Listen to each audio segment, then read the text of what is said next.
Buenos días, good morning Michaela, welcome, muy bienvenida. Michaela Moua es la coordinadora contra el racismo de la Comisión Europea, a la que invitamos a participar en este seminario, en principio para cerrarlo.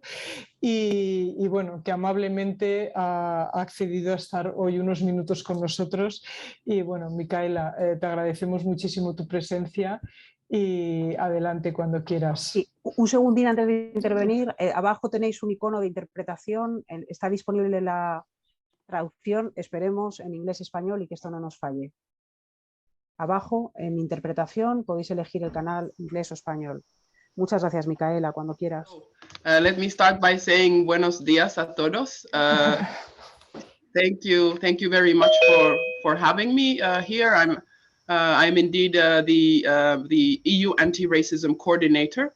So my mandate includes, of course, working closely with the member states, such as Spain, and ensuring that national action plans against racism and racial discrimination are put in place, and that we aim to support, of course, the member states in this work. And Carolina is in our subgroup, and we just met as recently as yesterday, and we are really excited about the Spanish action plan. And I'm really happy to be here and to see that this consultation process with the governmental departments, regional and local administration, academia, and civil society organizations, as well as other relevant stakeholders, is taking place.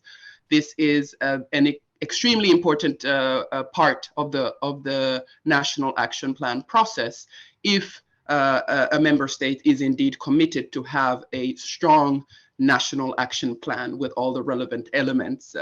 And for this work, of course, Caroline also was very much involved in the work we've been doing with the subgroup and the member states on producing guidelines for national action plans against racism and racial discrimination to really ensure that they are can be as effective as possible.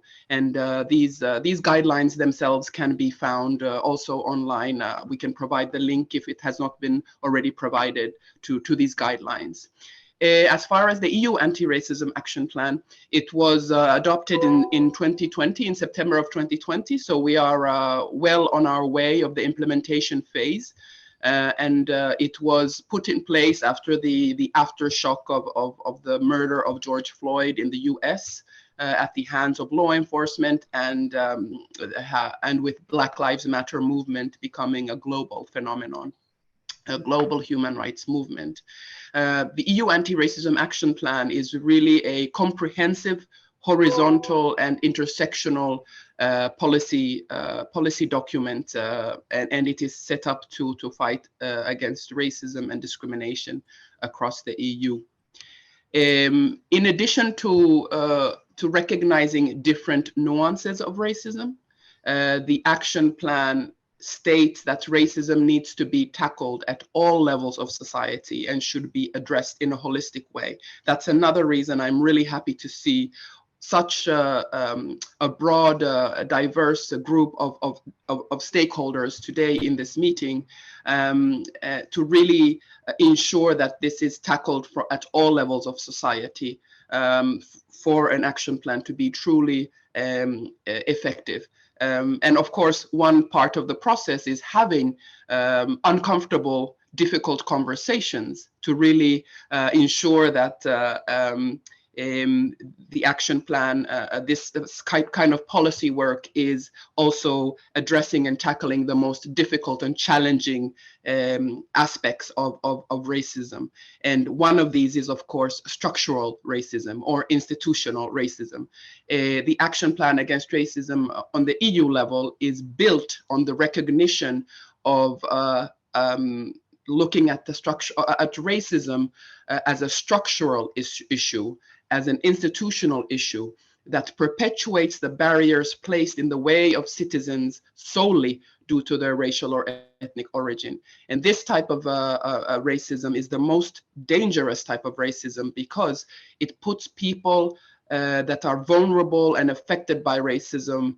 They can feel its impact in their access, for instance, to jobs, access to healthcare, housing, financing, or education. And in some cases, as we know, it can lead to violence. So this kind of structural or institutional racism can really prevent people living in our societies in really truly achieving equality in the way that is their fundamental right. In addition, an action plan or a anti-racism policy should definitely attack anti-racism, attack racism from an intersectional perspective. We cannot look at people as in only belonging to one social location. There are, especially the European Agency for Fundamental Rights, which does extremely relevant research and collects important data on discrimination, has shown that oftentimes people that are vulnerable to racism and racial discrimination often also are vulnerable to multiple discrimination, and this needs to be taken into account in the policy work. As far as member states, of course, member states such as Spain play such an important role in the fight against racism. And here the Commission is encouraging member states to develop and adopt their national action plans against racism and racial discrimination by the end of this year. So here as well, we are extremely happy that Spain is already at this point with the work you are doing. This also, of course, needs to be done with the close involvement of different stakeholders, as you are here doing today, in every single process, in each process of the National Action Plan against racism. And to support member states, the Commission has provided the guidelines, as I mentioned earlier, but we are also currently working with member states and experts on monitoring a checklist to ensure that then we can monitor how these guidelines are being implemented, as well as we are collecting good practices or promising practices for national action plans against racism to inspire member states for different parts of the NAPAR processes. Legislation is, of course, extremely important. On the EU level, we are currently, we know that there is in place a quite advanced legal framework which for non-discrimination, and member states of course need to transpose this legislation into their national laws. However, we know that despite this having to transpose the legislation, that it still is a fact that discrimination based on racial or ethnic origin remains a fact. Here, for instance, in March of 2021, the report on the Racial Equality Directive revealed that there is a need to, for instance, raise awareness among those particularly at risk of discrimination about their rights, and also existing support mechanisms such as equality bodies. And to this end, the Commission is currently in the process of drafting legislation for binding minimum standards for equality bodies, to strengthen equality bodies and ensure that equality bodies, which is actually a structure that already exists in each member state, that they would have enough resources, independence, a strong mandate, and ensure that people facing racism and discrimination would truly achieve their fundamental, their rights. When it comes to data, we know the collection of equality data is extremely important for this work to be successful. Equality data is something also that the Commission is supporting and encouraging member states to move towards a harmonized approach across the EU on the collection of equality data. This is also one of the subjects that is a little bit sensitive in certain member states on how equality data can be collected. Is it actually legal? Is it possible with the new GDPR legislation and data protection legislation and fundamental rights? Here, the Commission has also provided 2 separate guidelines on how it actually is possible with certain principles, ensuring, for instance, that there is transparency in the processes, that it's possible to self-identify, also in having anonymity, and of course, sticking to national legislation and GDPR legislation, but with certain in a certain framework, it actually is possible to collect such sensitive data, for instance, related to racial or ethnic origin and discrimination. And here we also encourage member states to move towards this direction to ensure that in the long run, it is possible to collect reliable and comparable data across the EU and truly build evidence-based policy on top of this, evidence. Lastly, I'd like to mention, of course, the importance of civil society in this work. From the Commission side, this is something that we are currently very much focused on, ensuring that those people, racialized people and communities and civil society that is working on anti-racism and has expertise in this work is informing our work in the implementation of the EU Anti-Racism Action Plan.